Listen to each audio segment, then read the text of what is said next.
25 সালটাই শুরু হয়েছে বাসা ভর্তি মেহমান দিয়ে এবং আমার একমাত্র ভাইয়ের ছেলেকে নিয়ে। সো পুরো বাসা ভর্তি মেহমান ছিল আমার শাশুড়ি, ফুপু শাশুড়ি, আমার ভাইয়ের বউ, ভাই সবাইকে নিয়ে।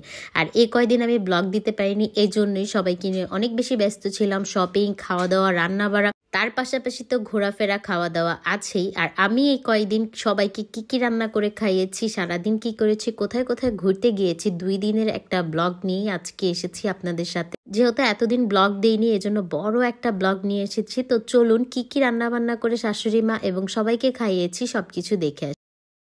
আসসালামু আলাইকুম সবাইকে। গত ব্লগে তো দেখেছেনই আমার একমাত্র কলিজার টুকরা আমার ভাতিজা চলে আসছে। তো পরের দিন সকালে ঘুম থেকে উঠেই আপনাদের ভাইয়া বলতেছিল যে দুপুরে তো যা ছিল সেগুলো খেয়েছি, বাসায় তেমন কেউ নেই আজকে। আজকে আমার শাশুড়ি মা আসবে আর আমার ফুপু শাশুড়ি আসবে। তো আমার হাজবেন্ড বলতেছিল যে তুমি একটা কাজ করো, বিরিয়ানি রান্না করো সবার জন্য রাতে। সো কি আর করার, সবার জন্য বিরিয়ানি রান্না করতেছিলাম। আর এখানে আলুগুলো আমি ভেজে নিচ্ছিলাম।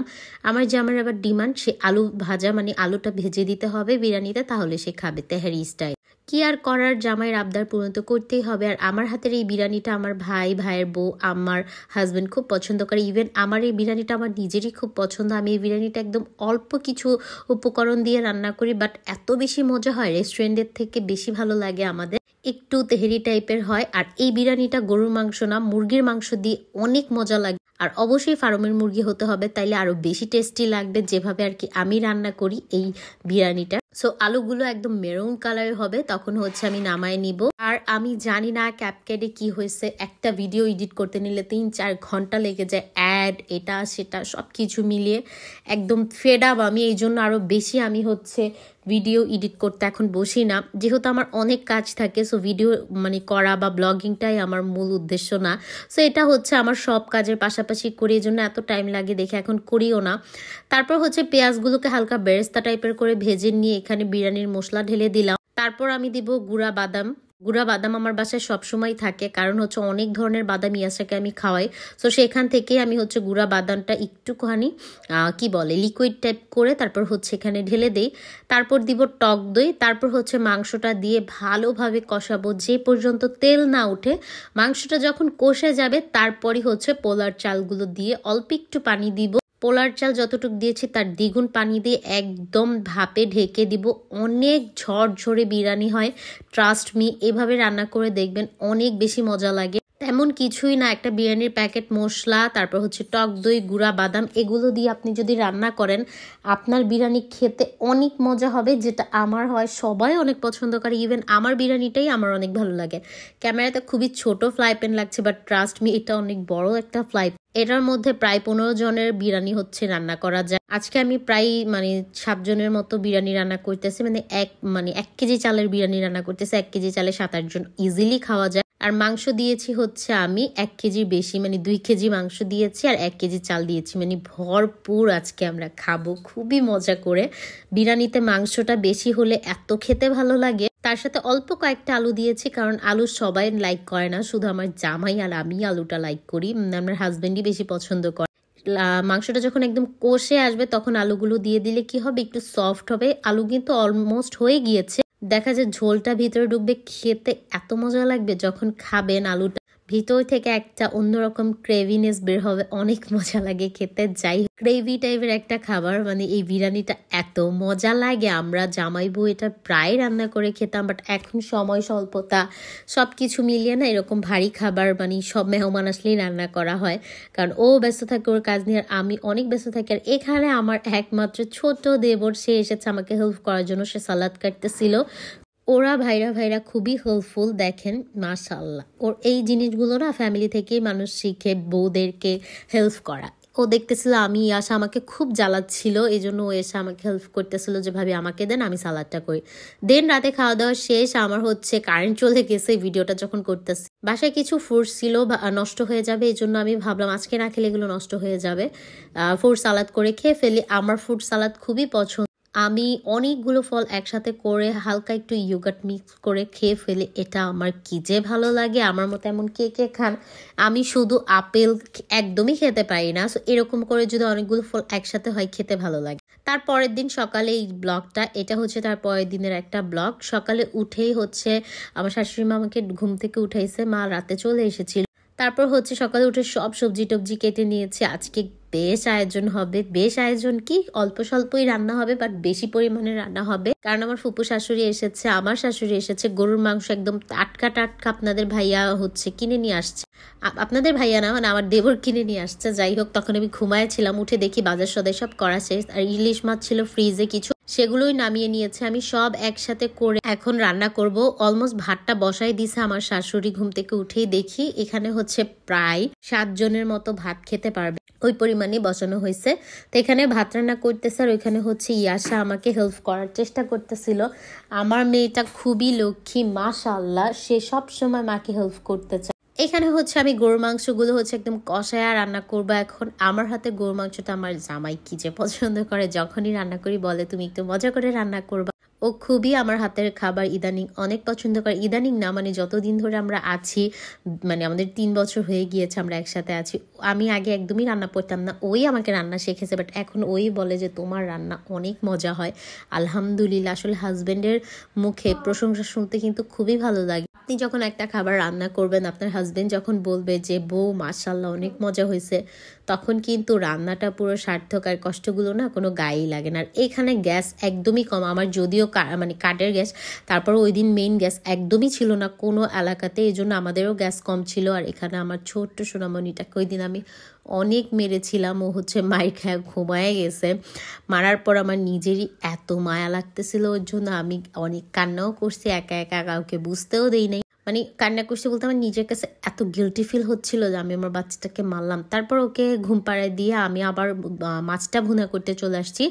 বেশি কিছুই রান্না করে নেই, ডাল ভুনা করেছিলাম, মাছ রান্না করেছিলাম, মানে মাছ ভুনা করেছিলাম, গরুর মাংস ভুনা করেছিলাম, আর ভাজি করেছিলাম। তারপর দুপুরে লাঞ্চ করার পর এখানে দেখি আসা হচ্ছে ইরফানকে সাজাচ্ছে। তারপর আমার ভাতিজা যেহেতু কালকে চলে যাবে, ভাবলাম ওই জন্য একটু শপিং করা দরকার। আমি কিছুদিন ধরেই ভাবছি যাবো, বাট আমার না একা একদমই যেতে ইচ্ছা করে না। তারপর আর কি তাকে নিয়ে আজকে যাব। এই যে দেখেন, সে বসতে পারে না, কিন্তু তার বোনকে সে মারবে, সে কত খেলা করবে। অবশ্যই অবশ্যই মাশাল্লাহ বলবেন, মাশাল্লাহ মাশাল্লাহ। সবাই আমার কলিজার টুকরাটাকে দেখে মাশাল্লাহ বলবেন। ও আমার একদম জান, কারণ ও আমার একমাত্র আপনজন এই পৃথিবীতে, আমার রক্ত, যাকে আমি মন থেকে একদম রাগ করলেও, মানে সবার সাথে রাগ করলেও ওর চেহারাটা যখন দেখি, দুনিয়ার সব কিছু না একদম এলোমেলো হয়ে যায়, কারণ ও আমার একমাত্র মানে ভাতিজা। সো ওর সাথে কোনো কিছুরই দুনিয়ার তুলনা নাই। বাট হ্যাঁ, থাকে কিছু কিছু সময় যে না চাইলেও অনেক কিছু স্ক্রিপ্ট করতে হয়। যাই হোক, ওইসব পরে একদিন আপনাদের সাথে শেয়ার করব। সো দেখেন, সে ইরফানকে এত বেশি চিনে ফেলেছে, ইরফান কোলে নিলেই সে ঠান্ডা। আর ইরফান সব বাচ্চাদেরই খুব এন্টারটেন করতে পারে, সো ওকেও মোস্টলি করে ফেলেছে ওরকম। ওর মানে ওকে পাইলেই হয়েছে ইরফানের। সবাই রেডি, আমার জামাই রেডি, আমরা সবাই রেডি।